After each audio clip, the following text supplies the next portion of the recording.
Today I'm going to be showing you how to replace a wheel bearing on a Cobalt or a G5. For this task you're going to need an impact wrench, a 3/4 inch socket, you're going to need a 15mm socket for the brake caliper bolts and the wheel bearing bolts, also a 30mm socket, impact wrench socket for the axle nut, and a metal hammer because these wheel bearings get very seized on after a while, so that's why I have that. So yeah, that's great. Let's get started on the wheel bearing.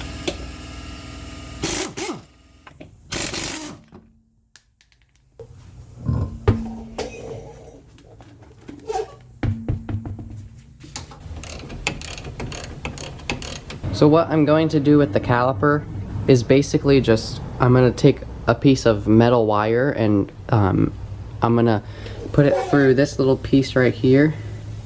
As you can see, it goes through, and I'm just going to hang it on the coil instead of hanging it on the brake line, which is, it could be bad if you do that.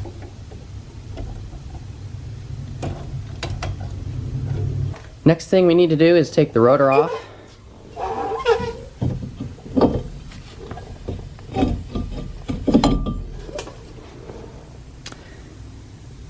So the next thing we need to do, okay, is take these bolts out, which are more 15mm, and then after that we can zap that nut off, the big one with the 30mm on the impact wrench, and what I'm going to do is thread this back on a little bit and hit it out with a sledgehammer, or one of these. It's not really a sledgehammer, but one of those metal hammers. And yeah, and then the axle should come free of the wheel bearing itself, and then we'll be able to pry right here with the chisel. Yes, and then on the other side, I already did the other side, just so I could figure out how to do it, so I could do it right for you guys. Also, PB Blaster will be your best friend right here because they're probably really seized.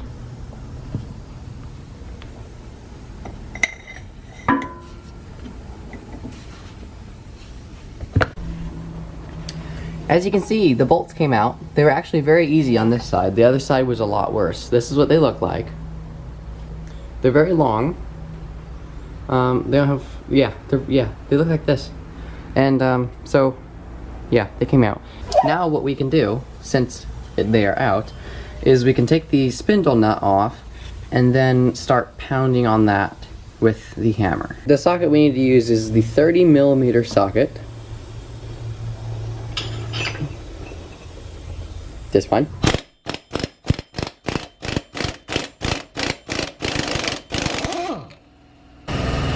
We can spin that on to about right there, and then we can hit the nut instead of the spindle because we don't want to damage the threads on the spindle.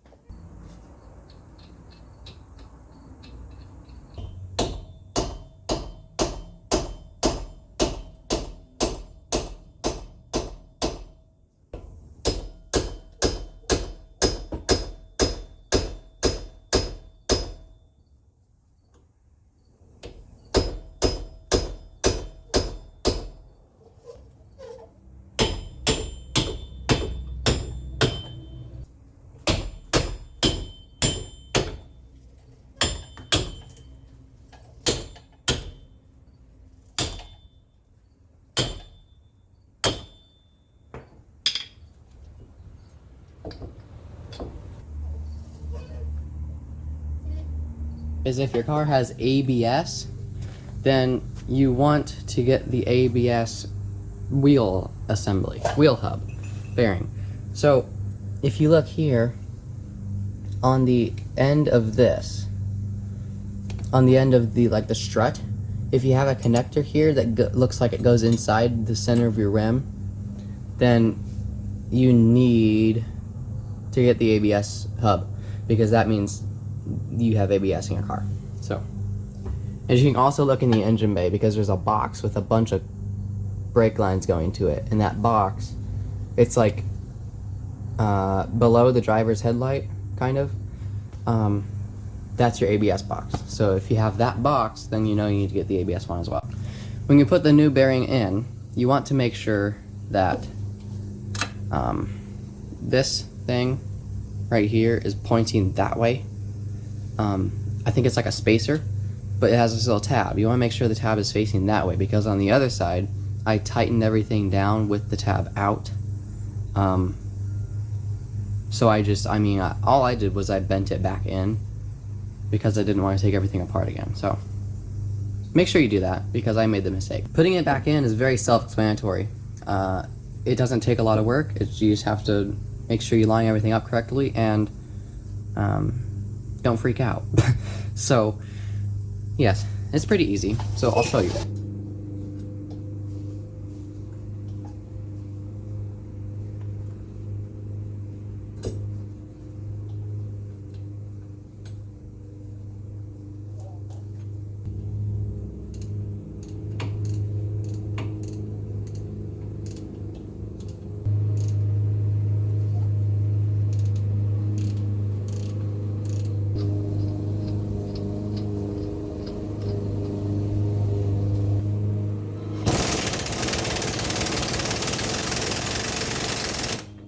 Make sure that when you tighten this nut, you tighten it to 155 foot-pounds.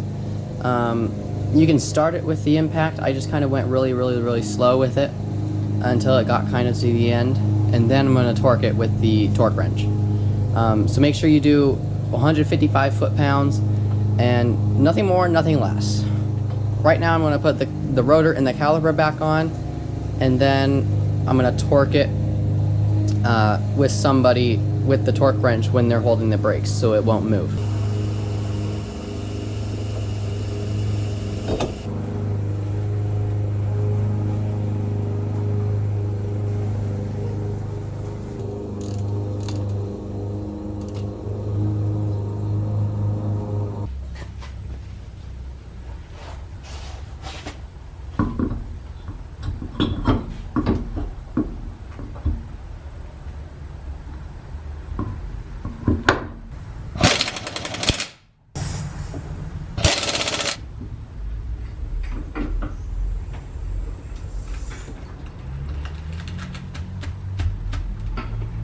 That's all I have for you guys today. I hope you now know how to install and replace a wheel bearing on a G5 or a Cobalt.